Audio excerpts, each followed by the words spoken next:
Are you looking for the ultimate outdoor jacket that stands up to the harshest of conditions? Today we are putting the Arc'teryx Beta AR jacket to the test against some of its competitors.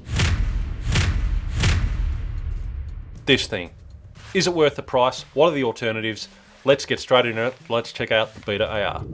Welcome back to the channel, Mauser here. If you're new, I've been hiking through Tasmania's toughest terrains for over 30 years. And on this channel, we review the best hiking gear to help you get the most out of your adventures. And today, we are diving deep into this thing, the Arc'teryx Beta AR jacket.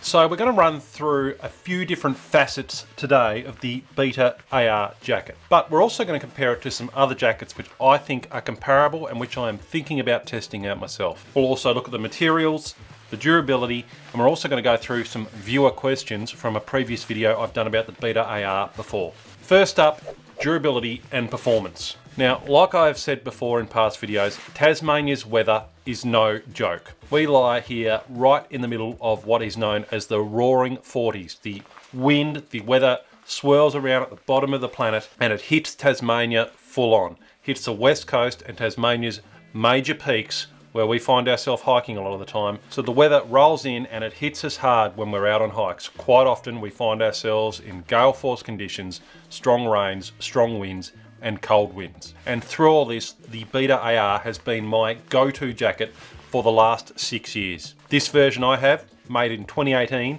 is absolutely bomb-proof. I have been bushwhacking and scrub bashing through the densest of scrub in this thing without a single tear, without a single little scratch. It still looks like the day I bought it. And I am really, honestly, I am amazed at how well this has stood up. And I have taken it through some really rough scrub bashing over the years. Every year I'm out on at least a 8 or 9 or 10 day trip through very dense scrub, through very rough rocky terrain, scrubby terrain, and it doesn't show any signs of wear. It is just incredible. So let's have a look at why this jacket has held up so well. Features and specifications. So the Beta AR is designed for versatility and reliability. It's very lightweight for what I use it for at just 484 grams. This is the large size. And for me, 484 grams is a very light, scrub-worthy jacket. And it really does offer some robust weather protection with its Gore-Tex Pro fabric. First up, the adjustable drop hood. Now, what is a drop hood, you say? Well, you've got a storm hood, which is common on most jackets, and a drop hood, which is what I've got on my Beta AR here. And basically what that means is that it's got a separate collar to the hood itself. So I can still have the collar completely zipped up, and have the hood sort of dropping off on the back there. I really like this feature. With a traditional storm hood, you would often have the hood on and it's attached to the collar, it's not separate. So when you take the whole hood off, the collar sort of has to go back with it. You have to unzip it a little bit, I find, when I use a storm hood. So I love a drop hood. It means I can still have it zipped up, nice and comfy, and just sort of keep it nice and around the neck. It also has pit zips, and this is, I think, an essential component when I'm wearing my jacket in cool winds, that sort of thing, where it's not necessarily raining, but I still need the jacket on, or if I'm in scrub, I can undo these pit zips and allow plenty of ventilation in when I'm getting hot during those high output activities, like when I'm climbing or if I'm going up a steep incline. I can open these up and really let the ventilation in addition to sort of opening this up a bit as well. And on that note, the zippers on this thing are absolutely watertight. You could put a fire hose on these things, water's not getting in them. Very good zips. And again, on that note, the pockets have a nice higher zip, so when you have a waist belt on around the pack, you can still access these very big pockets on the sides quite easily. That is a really nice feature that I like. I don't need to undo my belt on my pack to access the pockets. So I'll often have a camera in my pocket or a beanie or gloves. As I'm walking, I can just keep them in these pockets, which is what I normally do. Really good feature. It also has an internal pocket there. I don't use that as much, it's quite small. I can fit an iPhone in there if I have to, but I really don't put it there. I tend to put that on my chest straps, but it's handy to have a little pocket there anyway. One of the things I do really love, just a small feature, is the micro suede on the inside of the collar here, so you don't get any abrasion when you've got it zipped right up. You don't get any abrasion, you've just got that micro suede just there. It's kind of nice on your cheek, on your chin, and That's just a nice little feature I like. It also has the hem tighteners around the base, which are essential for any jacket, I think. So them there on each side of the jacket, so I can tighten them and adjust them and get a really nice tight fit around.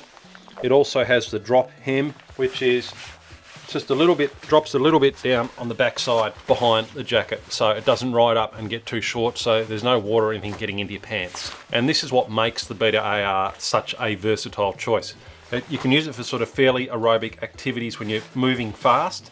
Probably not for running, but it is great for when you're out in those big long expeditions and you want to move quickly. There's no restriction in movement, it's just a really good jacket. Next we dive into the materials. What is the jacket made of? And we're just going to do a little bit of a shallow dive into differences in fabric denier for Gore-Tex. So when you're comparing outdoor jackets, particularly those made with Gore-Tex fabrics, understanding the denier rating is crucial. And what denier is, it's a measurement that indicates the thickness of the individual fibers in the fabric. And with a lot of jackets, you will see generally 3 different deniers mentioned. The 40D fabric is relatively lightweight and it's often used in garments where weight savings and packability are important. This is generally found in jackets designed for high output activities. Things like ski touring and mountaineering, where breathability and lightweight are priorities. You then have the 80D fabric. Now, because it's a thicker fabric, the 80D is a thicker and more durable fabric than the 40D. Gives you a higher level of abrasion resistance and makes it suitable for more rugged conditions. So for example, on this jacket, it's got 80D in some parts where there is high usage, things like on the shoulders, things like on the, that's the shoulder, that's the elbow. On the elbows, on these bits of the arms where you're going through scrub like that. And the 80D is the fabric you will see most commonly in mountaineering jackets that need to withstand a variety of conditions and activities. It just offers a good balance between durability and weight. And the Beta AR, what I love about it, it combines both the 40D and the 80D fabric, providing durability in high wear areas such as around the elbows and on the shoulders, while maintaining overall breathability and comfort. And then you have the 100 denier fabric. This is the thickest and most durable of the deniers, and it's designed to withstand extreme conditions and heavy use, and offers the highest level of abrasion resistance. So this fabric is generally reserved for severe alpine and winter conditions where maximum durability is required. It's generally reserved for use in jackets designed for high intensity activities in harsh environments. And while it's not in the Beta AR, Arc'teryx do make the Alpha SV, which uses this 100D fabric. And just up on the screen now, a very quick comparison table, the differences between all the fabrics. So that gives you a bit of an idea of the differences in the materials used for all these different types of jackets. So after 6 years of use, like I said, I found this jacket to be extremely durable. It's still going very strong. The only sort of issue I have noticed in the last year, it is wetting through a lot quicker than it used to. I've gone through before how to treat your Gore-Tex jacket and re-waterproof it. I generally do that once a year with this. I give it a good waterproofing, I give it a wash, I give it a clean. You can check out links to that video both up here and down below. But in the last year's trips, I've just noticed a little bit, it's starting to wet through a bit easier than what it used to. I don't know why that is. It probably shouldn't. Maybe I should chuck it in the dryer to reactivate it. I haven't done that for a little while, so I'll give that a go. But in terms of overall durability, it is going extremely well. No signs of wear and tear. It is an extremely durable jacket and I'm very happy with it. Generally, no Arc'teryx gear is cheap. It is very expensive, but there is a reason for that, and it's because of the durability. You're paying for a high quality product that is going to last you for years and years and years. Currently, the price of the Beta AR on the Australian Arc'teryx website is listed at 1,000 Australian dollars. So that is a significant investment in your hiking gear, but for me, it has been well worth it. For the places that I go, it has been extremely good. And people were probably looking at me saying, well, that's really expensive. I don't want to spend $1,000 on a jacket. And I hear where you're coming from. So are there any cheaper alternatives? And there are other brands out there. One of the ones I would probably look at if you're looking for something a bit cheaper would be something like the Patagonia Torrent Shell 3-layer jacket. I do have the overpants of the Torrent Shell. They are really good overpants. I found them extremely durable as well and quite good. And for $250 we are seeing on the Australian website. In Australian dollars, the torrent shell represents pretty good value if you're after a cheaper alternative. Now on that note though, if you're going into extremely scrubby conditions, you're probably quite an experienced hiker, then something like this, like the Beta AR, may be a worthwhile investment for you if you can afford it. But if you can't, then Patagonia, I swear by their gear, the torrent shell is a good alternative. And another good alternative is an Australian brand called Mont. They do make some highly durable jackets. The weight factor is significantly more than something like this Beta AR though, but they do offer some alternatives. They are still fairly pricey. Something like the Mont Odyssey jacket is around 730 Australian dollars, but still that is 25% cheaper than this thing. There are other brands as well that go even cheaper. Brands like Decathlon, I have no experience with them, so I can't recommend them. But one word of advice is you get what you pay for with this stuff. If you want something to last for a long time, you're going to have to pay a little bit more. The only other option I would mention is maybe the Macpac Profit jacket. I did have a viewer ask me that last year. Would that be a good jacket? I did have a look at it, and it's made from Pertex Quantum fabric. I personally prefer Gore-tex. It's just what I've always used. I've found it works better. I do have other jackets made of other materials, but I've always found the Gore-tex for me to be a better fabric. But something certainly like the Macpac Profit, if you're not going to crazy terrain, if you're generally just doing hiking on trails, that sort of thing, that is a good alternative option. And Macpac, as a rule of thumb, generally make pretty good gear. So now just addressing some of the other questions from viewers from previous videos regarding the Beta AR. Is the Beta LT, that's one of the lighter Beta versions of the jacket, better for backpacking and daily use? So definitely the Beta LT would definitely be better suited for just daily use around town, around the city. And if you're just doing easy trails, nothing too crazy, good alternative. But if you're going to rougher terrain, you're going to be in a bit of scrub, bit of bush bashing, that sort of thing, you probably need the Beta AR. Another question I had was, is the Beta AR warm? Well, this jacket is not insulated. This is a hard shell jacket. It's a raincoat. It's no way at all insulated. Certainly will protect you from the wind, from a cold wind. It's nice to have on, but I always, if I'm getting cool in this jacket, I need to layer up. I need things like my thermals, my fleece on underneath this thing, because it offers no insulation apart from a wind stopper layer. It excels at keeping you dry and protected from the wind. And again, I had another question about storm hood versus drop hood. Like I said, I prefer the drop hood on the Beta AR. It provides ample coverage without feeling bulky, and you can still zip the jacket up fully for comfort. And another newer feature that is now into a lot of these jackets that I didn't mention before is the Arc'teryx line of jackets. A lot of them now come with the Reco reflector for added safety.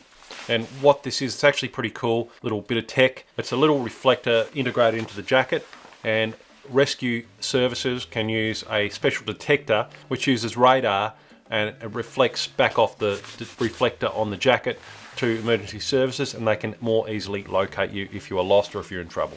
So cool feature in the newer versions. In terms of comparable alternatives to the Beta AR, are there any? You don't really want to get an Arc'teryx, it's not available. What are the alternatives? So like I said, Beta AR made with 40D and 80D Gore-tex fabric. So in terms of comparable jackets, well, this one's a bit more hardcore, but it's another Arc'teryx, and that is the Arc'teryx Alpha SV jacket. So that one's designed for severe weather conditions, and it's built with that 100 denier Gore-tex Pro fabric. So it's extremely durable and protective. It is a little bit heavier than the Beta AR. I mean, the website says it's 485 grams. That's not too bad a compromise. That would be, I imagine, for a medium size. Yes, it is. It's for a medium size. So probably, 50 to 100 grams heavier than the Beta AR for my size. And there is a price difference as well. You are paying a premium for that extra durability. It's 1,450 Australian dollars on the Arc'teryx Australia website. Very expensive jacket. But if you are someone that's really getting out and amongst it all the time, doing some crazy stuff, doing some real off-track ski mountaineering, scrub bashing, anything like that, then it's probably going to be a good option. So, and a couple of other options that are probably closer to the Beta AR. These are both from a company called Norrona. I have become a bit of a Norrona fanboy over the last 12 months since being in Norway and checking out their stores and checking out their gear. Their stuff is of as good a quality, if not better, than the Arc'teryx gear. I really love their gear. I've got a few bits and pieces of their stuff now. Reviews on that coming soon. But it's just something I've discovered, and the quality is there, just really good. First up, the Norrona Trollveggen Gore-tex Pro Light jacket. So this is a lightweight compressible jacket that's designed for ski touring and mountaineering. It's of a similar weight. They list the large size as weighing 490 grams. It's got most of the same features as the Beta AR, except it has a storm hood, and the pockets are more on the chest, sort of up here. So the top hood, the shoulders and the elbow panels are all reinforced with a 3-layer 70D, didn't mention that did I, 70D fabric, along with a 100% recycled nylon face to provide extra protection and durability. And what I like with the Norrona gear, having a bit of their stuff now, is that it's got a technical fit. It's more sort of contour, it follows the contours of the body a bit more than other sort of standard stuff does, and it's a feature I quite like. And I think next time I'm due for a Gore-Tex, I'm going to probably get something like the Gore-Tex Pro Light by Norrona, the Trollveggen, because I really want to try it out. I checked it out in their stores and it looked really good, really high quality, and it came in some cool colors too. And like Arc'teryx, Norrona do make a more heavy duty version, probably more comparable to the Alpha SV, and that is called the Norrona Trollveggen Gore-tex Pro Rescue, and they list that as their most durable waterproof jacket. And both these jackets are comparable prices to their Arc'teryx cousins, and this one is a lot heavier. It's a lot heavier than the Alpha SV, even 788 grams they listed at. Again, this has an 80D Gore-Tex Pro fabric, and the arms have been reinforced with a 3-layer Gore-Tex Pro fabric with a textured 200D nylon face. So there's a combination of fabrics there working together to give it extra durability and strength. This also has a storm hood, and having looked at both these jackets in their stores, they are super durable. They are not going anywhere, these things. If you throw some pretty rough elements at them, they're going to survive, no problems at all. The rescue one is called that because it's used by the Norwegian Alpine Rescue Group, and I would imagine the Norwegian Alpine Rescue Group comes across some pretty insane conditions. So quick comparison table up on the screen looking at the differences between all these jackets. I'll also leave a link below where you can get a PDF of these comparisons in the fabrics and in the jackets. So check that out in the comments below. But am I getting a new jacket anytime soon? I don't think so. This thing will be with me for at least a couple more years. Like I said, when I do change, I think just for a bit of variety, I would probably go to a Norrona, just because I've had this one for so long and I want to try some other gear out. And that's what I do on this channel. I try gear out, I review it, I come back to you guys and tell you what I think. But in the meantime, there is absolutely nothing wrong with this jacket. It's great. I highly recommend it. And if you're doing some serious hiking, some serious scrub bashing, you're out on the track a lot, then you really can't go wrong with this jacket. If you're still not sure, then check out this video where I go into a few more tips and tricks for hiking in the rain.